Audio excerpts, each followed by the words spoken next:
my friend, it's me again, Otter, and welcome back to my channel. For this video, I'm gonna be doing another tutorial, which is the sleeve pattern tutorial. Dahil po maraming nagre-request sa atin ng sleeve pattern tutorial, so gagawin ko na ito. So ito po sila, para po sa inyo ang video na to. So without any further ado, let's get started. Siyempre po, meron po tayong pattern paper, marker, ruler, gunting, at measurement. At meron po tayong assuming na measurement sa sleeve natin. Ito po siya. So, ito assuming lang po . So ang gagawin natin yung pattern ngayon ay pinaka basic. Ito yung pinaka standard na pagkuha ng sleeve pattern. Okay? So meron tayong pattern paper. Sobrang malaki ito . Sobrang malaki ito. Hatiin-post natin sa gitna. Ito. Natin na sa gitna. Pwede na ito putulin. Kasi konti naman ang okay. Then proceed tayo sa armhole. Unahin natin yung sleeve length. Diba sleeve length natin is 9.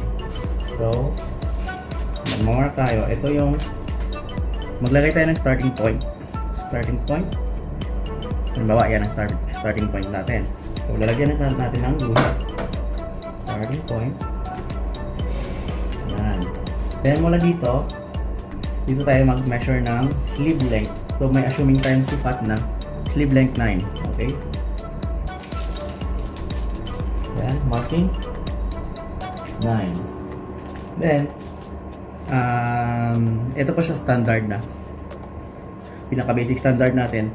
Pag medyo malaki, halimbawa, ang armhole natin 16 or 15 or 16, pwede nating gawing 4 inches ang sukat. Pero dahil ito ay 18, gawin natin siyang 5. Magmamark tayo dito ng 5. Yan. Then, guhit. Guhitan natin ang mga marking natin. Guhit. And guhit. Okay? Okay na. Then, ang kukunin natin ay armhole. Armhole 18. So, mula sa starting point, ang kalahati ng, diba 18? So, ano ang kalahati ng 18? 18. Ang kalahati ng 18 is 9. Okay? 9. So, ang kalahati ng 18 is 9. Mula dito, di ba nag-mark tayo ng 5 inches? Lalagay ka lang dito ng mark. Ayan. Mula sa starting point. Tapos, i-connect mo lang siya. Ito po yung pinaka-standard, pinaka-basic. Tapos, kukunin ngayon natin yung arm. Yan po. Ang arm natin is 14. Okay. 14 yung assuming natin. Dito sa center niya. Lalagay ulit ng marking. Arm. Then, ang circumference natin is 12. Assuming 12. Kalahati ulit.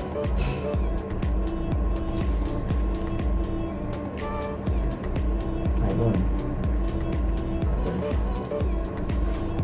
Tapos, connect the dot na lang po. Connect the dot. Okay? So, diba yan na yung ano niya, yung itsura niya. Yan yung itsura niya. Okay. Mula po dito, sa line na to, hahatiin po natin. Maglalagay tayo ng marking, diba 9? 9 siya. Hatiin siya natin ng half. Tapos hahatiin ulit natin ng 1/4. Lagay ulit ng mark. Lagay ulit ng mark. Tapos dito mag-additional tayo ng sa baba. Mag-additional tayo na bababa tayo ng half inch. Lagay ng mark. Okay? Tapos, sa pangalawa, dito tayo sa taas. Maglalagay ng mark. Then, dito sa pinakauna is 3/4. Ilalagdag natin. Yan. Ito yung po yung pinaka-basic niya. Tapos, connect the dot. Okay? Mula dito, i-connect lang po natin yung dot.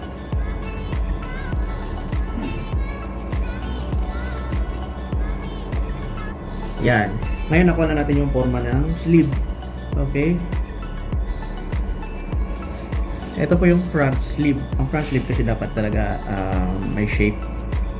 So, ito yung front sleeve. Ang back sleeve dapat mas malalim kasi dapat yung front sleeve sa back sleeve. So, ang back sleeve yan lang. Ganyan lang po. Yan. Okay? Yung kinuha natin is front sleeve. Ito po yung back. Ang malalim na part is front. Okay?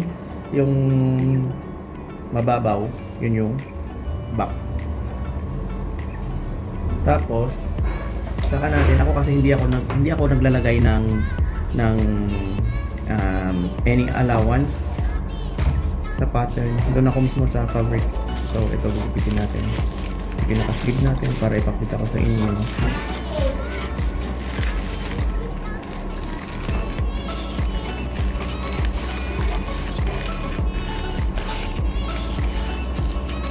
So, ito na po yung sleeve natin. Yan, okay? So, ang malalim na part na to, ito po yung front. Yan, gupitin natin. Ito po yung pinaka-sleeve natin. So, gupitin po natin yung front.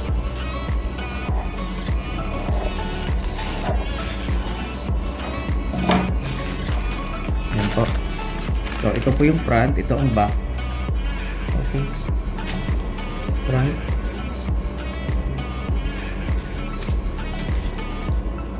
Back. So, pag pinaganon mo, 'di ba? Mas malalim yung front.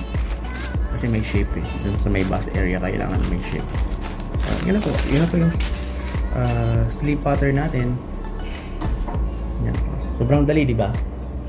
At saka kung gusto niyo po yung long sleeve, i-extend niyo lang po yung sleeve length. So, ayan na po. Sobrang dali lang ng sleeve pattern natin. So, yun po yung sleeve pattern natin. Sobrang dali po. Kung nasusundan niyo po, sobrang dali lang po.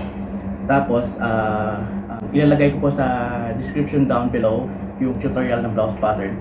Check nyo na lang po doon. Tapos, kung meron pa po kayong mga suggestion or isusunod ko na tutorial, mag-comment lang po kayo sa comment section down below. Huwag po kalimutang mag-like, subscribe my channel, and see you po sa mga susunod na tutorial. Bye!